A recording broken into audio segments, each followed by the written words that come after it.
উত্তরবঙ্গের পর এবার আপনাদের দক্ষিণবঙ্গের ছবি দেখাবো। ঘাটালের বর্তমান পরিস্থিতি এটাই।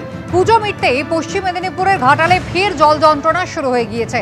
পুজোর সময় বৃষ্টি হয়েছে, তার জেরে শিলাবতী নদীর জল বেড়ে গিয়েছে। ঘাটালের সব গ্রামগুলিতে এবার নতুন করে জল ঢুকতে শুরু করেছে। বিঘের পর বিঘে কৃষিজমি জলের তলায় চলে গিয়েছে। ফসল নষ্ট হয়ে যাবে এমনটাই আশঙ্কা করছেন কৃষকরা। ঘাটালের মহকুমা শাসক তিনি আশঙ্কা প্রকাশ করেছেন, ফের যদি বৃষ্টি হয় তাহলে ঘাটালে বন্যা পরিস্থিতি তৈরি হতে পারে। সোমনাথ দাস আমাদের প্রতিনিধি রয়েছেন আমাদের সঙ্গে টেলিফোন লাইনে। সোমনাথ, ঠিক কি পরিস্থিতি এই মুহূর্তে ঘাটালে, কি ব্যবস্থাই বা নিচ্ছে প্রশাসন? দেখ অসুবিধা, কিছুদিন আগেই প্রায় 5 বার বন্যার সম্মুখীন হয়েছিল, তবু ঘাটাল পুজোর সময়টাতে একটু স্বাভাবিক হয়েছিল, পুজোটা মানুষের ভালো কেটেছিল। কিন্তু পুজোর সময় যে বৃষ্টিটা শুরু হয়েছিল, বিশেষ করে ঘাটালের জল জমার কারণ হচ্ছে পশ্চিম মেদিনীপুরের পশ্চিমাঞ্চল, বাঁকুড়া, পুরুলিয়া এইসব এলাকায় যখন বৃষ্টি হয় সেই বৃষ্টির জলটা শিলাবতীর মাধ্যমে সোজা ঘাটালে ঢোকে। এই কারণেই বৃষ্টি তো অনেক আগে হয়ে গিয়েছে, কিন্তু সেই জলটা শিলাবতীর মাধ্যমে এই মুহূর্তে ঘাটাল এলাকায় ঢুকছে এবং ঘাটাল গ্রামীণ এলাকাগুলো চাষের জমি পুরো জলের তলায়।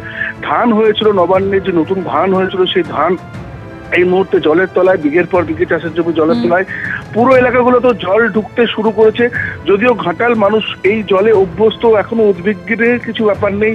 মহকুমা শাসক জানিয়েছেন যে আগামী দিনে যদি বৃষ্টি হয় তাহলেই কিন্তু ঘাটাল আবার বন্যার মুখে পড়বে, আর যদি বৃষ্টি না হয় তাহলে এই জল ধীরে ধীরে নেমে যাবে, ঘাটাল স্বাভাবিক অবস্থায় যাবে। ধন্যবাদ। আজ মিরিক যেতে পারেন মুখ্যমন্ত্রী মমতা বন্দ্যোপাধ্যায়। অন্যদিকে বিপর্যস্ত উত্তরবঙ্গের পরিস্থিতি খতিয়ে দেখতে আজ গেলেন প্রদেশ কংগ্রেস সভাপতি শুভঙ্কর সরকার। অবিলম্বে উত্তরবঙ্গ বন্যাকে জাতীয় বিপর্যয় বলে ঘোষণা করতে হবে। মুখ্যমন্ত্রী যখন কলকাতার কার্নিভালে ব্যস্ত, তখন বিরোধী দলনেতাও মিছিল করতে ব্যস্ত ছিলেন। দুদলই বন্যা নিয়ে রাজনীতি করছে বললেন প্রদেশ কংগ্রেস সভাপতি। এটা কোনো সরকারের পক্ষ ছাড়া এর মোকাবিলা করা সম্ভব নয়। তাই প্রথম আমি দাবি করেছিলাম যে এটাকে জাতীয় বিপর্যয় হিসাবে ঘোষণা করা হোক এবং অল পার্টি মিটিং ডাকা হোক, পর্যাপ্ত ত্রাণ দেওয়া হোক, স্পেশাল প্যাকেজ ডিক্লেয়ার করা হোক। জাতীয় বিপর্যয় হিসাবে ডিক্লেয়ার করলে এদের যে বাড়ি ঘর, পড়ার জিনিসপত্র সমস্ত কিছু চলে গেছে, প্লাস যারা মারা গেছে তাদের পরিবারকে কম্পেনসেশন দেওয়া, সমস্ত কিছুটাই সম্ভব কিন্তু একমাত্র এই জাতীয় বিপর্যয় ঘোষণা করলে। মুখ্যমন্ত্রী ইতিমধ্যেই বলেছেন যে এটা ম্যানমেড, কারণ ডিভিসি যেভাবে জল ছাড়ছে বা বিভিন্ন জায়গায় যেভাবে। দেখুন, রাজ্য সরকার এবং কেন্দ্রীয় সরকারের একটা সমন্বয়ের প্রয়োজন।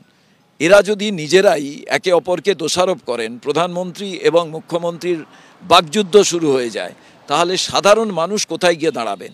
এখানকার বিজেপির যারা নেতৃত্ব আছেন, রাজ্যের যারা নেতৃত্ব আছেন, তাদের কাছে আমি প্রথম দিনই বলেছিলাম, মুখ্যমন্ত্রী উত্তরবঙ্গের বন্যা পরিস্থিতি দেখেও সেখানে দেখা যাচ্ছে যে কার্নিভাল হচ্ছে, সেই কার্নিভাল ছেড়ে তিনি চলে আসতে পারতেন। আবার পরিবর্তন যাত্রা করছে সরকারি বিরোধী দল।